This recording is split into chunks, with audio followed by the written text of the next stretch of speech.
अब इल्तिमास है हमारे दूसरे मेहमान खुसूसी मोहतरम मकाम जनाब शुएब कियानी साहब से कि वो तशरीफ़ लाएँ और अपना कलाम पेश फरमाएँ। जनाब शुएब कियानी साहब। बहुत शुक्रिया आप सबकी समातों का, आपकी शिरकत का और रेड वर्कर्स फ्रंट का जिन्होंने इस तकरीब का इनेकाद किया। कुछ अशार साहिब सदारत की इजाज़त से उस पे अय्यारों का इजारा है, उस पे अय्यारों का इजारा है, वरना मुझको खुदा गवारा है। सतह यूं ही नहीं बुलंद हुई, मुझको एक चांद ने उभारा है। और उसकी बूंद उसके होंठों पर आखिरी कुदरती नजारा है।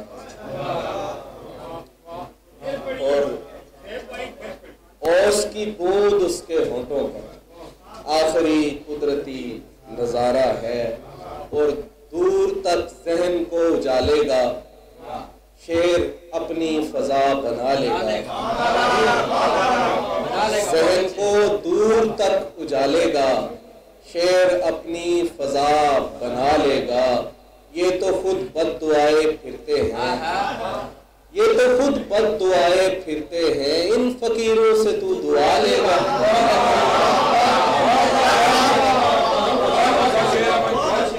ये तो खुद बद्दुआए फिरते हैं, इन फकीरों से तू दुआ लेगा। और जिस तरह तू चला रहा है निजाम, ऐसे तो कोई भी चला लेगा। जिस तरह तू चला रहा है निजाम, ऐसे तो कोई भी चला लेगा। और लाख कायल करो मुसीबत में, लाख कायल करो मुसीबत में, आदमी फिर खुदा बना लेगा। लाख कायल करो मुसीबत में, आदमी फिर खुदा बना लेगा। और एक ताजा गजल है कि भूख का, हिजर का, मौत का खौफ है। भूख का, हिजर का, मौत का खौफ है। हर कदम पर हमें एक नया खौफ है। खौफ क्या है मोहब्बत के बिन एक खला, और सभी नफरतों की बिना खौफ है। फिर वो अर्जी खुदा हो कि फर्जी खुदा, फिर वो अर्जी खुदा हो कि फर्जी खुदा, आपका हर खुदा आपका खौफ है।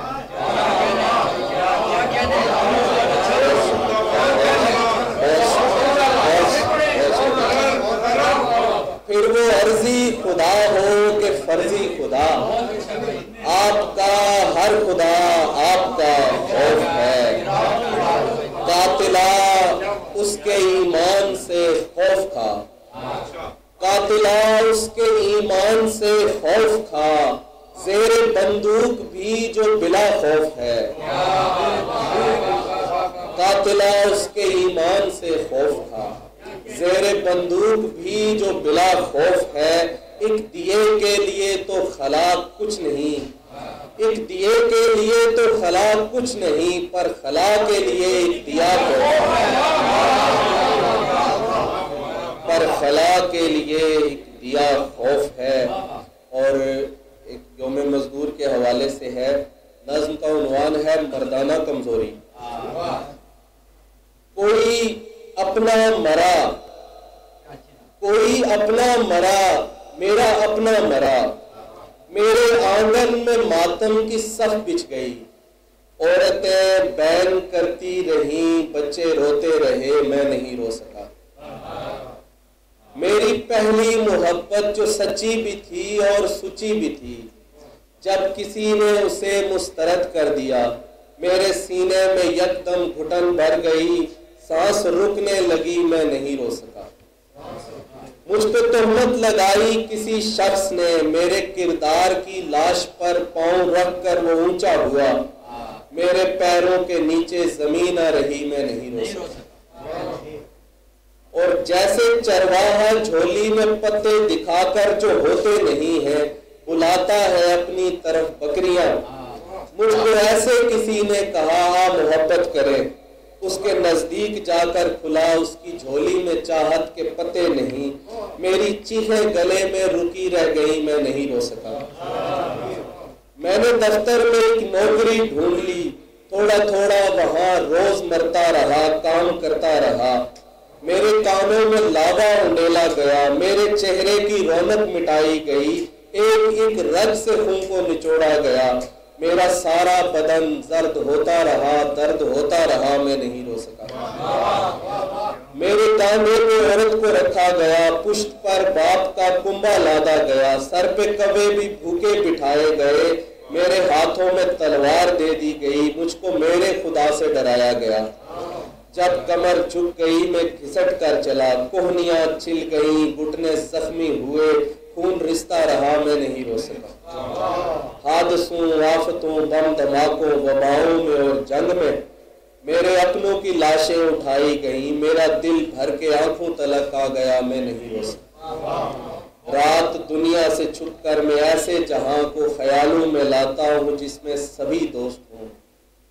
इस तरह जिस तरह पेड़ की एक टहनी कटे तो सभी टहनियां खुद पे महसूस करती हैं आरे के दांत, और सभी टहनियां अपना रस बांटती हैं कटी शाख से, फिर कई टहनियां फूटती हैं उसी शाख से। और एक ऐसे जहां को ख्यालों में लाता हूं जिसमें सभी औरतें शादमानी में खुलकर हंसें, दर्द में मर्द भी रो सकें। मैं बहुत रो के चिल्ला के दुनिया को बदला सकूं, मेरे आसाब में किस कदर दर्द है। और मैं तसव्वुर में लाता हूँ ऐसी जगह जिस जगह मुझको रोता हुआ देखकर कोई ये न कहे मर्द बन, मर्द बन। सुबह होते ही मैं अपनी सारी अजियत को कानों पे लादे हुए काम पर जाता हूँ, उस जहां के ख्यालों से बाहर निकल आता हूँ, क्योंकि ऐसा जहां मेरी मर्दानगी को गवारा नहीं। साहिब सदारत की इजाजत से आखिरी एक नज़्म, भेड़िए का मुकदमा। अशरफुल मखलूकात आदमी, क्या कभी भेड़ियों ने हवस का शिकम अपने ही कम सिनों के बदन से भरा? क्या कभी भेड़िए अपनी मादा की मर्जी को जाने बिना उसके नजदीक जाते दिखाई दिए? कोई ऐसी गवाही मिली कि कहीं भेड़ियों ने कुछारों में कल के लिए गोश्त का कोई टुकड़ा बचाकर रखा? है कोई जिसने देखा हो ऐसा कोई भेड़िया अपने कुंबे के बच्चों की खुराक में जो मुनाफा कमाने की खातिर मिलावट करे? कोई तहकीक है जो ये साबित करे भेड़िए पूरी तारीख में मजहबों में कभी बट गए या फिर एक दूसरे को बनामे खुदा कत्ल करते रहे?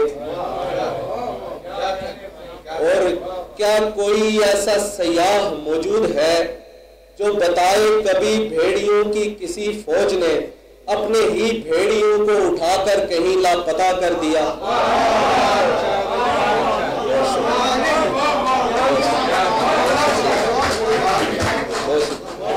क्या कोई ऐसा सयाह मौजूद है जो बताए कभी भेड़ियों की किसी फौज ने अपने ही भेड़ियों को उठाकर कहीं लापता कर दिया? क्या किसी दास्तान में सुना है कोई भेड़िया भेड़ियों को खुदा से डराकर बनाता रहा मस्जिदें, चर्च, मंदिर या चंदे के घर?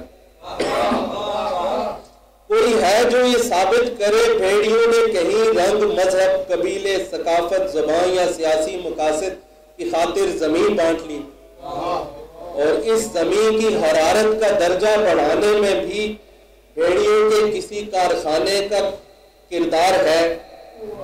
अशरफुल मखलूकात आदमी, भेड़िया अपनी फितरत में खुददार है, अपनी नस्लों का अजली वफादार है, भेड़िए की तलाशी गिजा पर है सब भेड़ियों का बराबर का हक।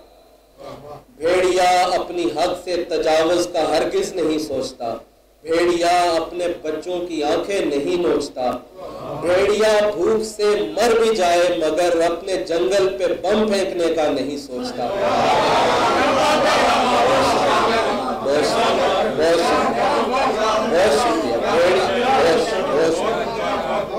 भेड़िया भेड़िया अपनी हद से तजावुज का हरगिज नहीं सोचता, भेड़िया भूख अपने बच्चों की आंखें नहीं नोचता, भेड़िया भूख से मर भी जाए मगर अपने जंगल पे बम फेंकने का नहीं सोचता। अशरफुल मखलूकात आदमी अपनी हिर्सो हवस की परस्तिश में मसरूफ बेरहम लोगों को तुम चाहे जो भी कहो भेड़िया मत कहो, भेड़िया मत कहो।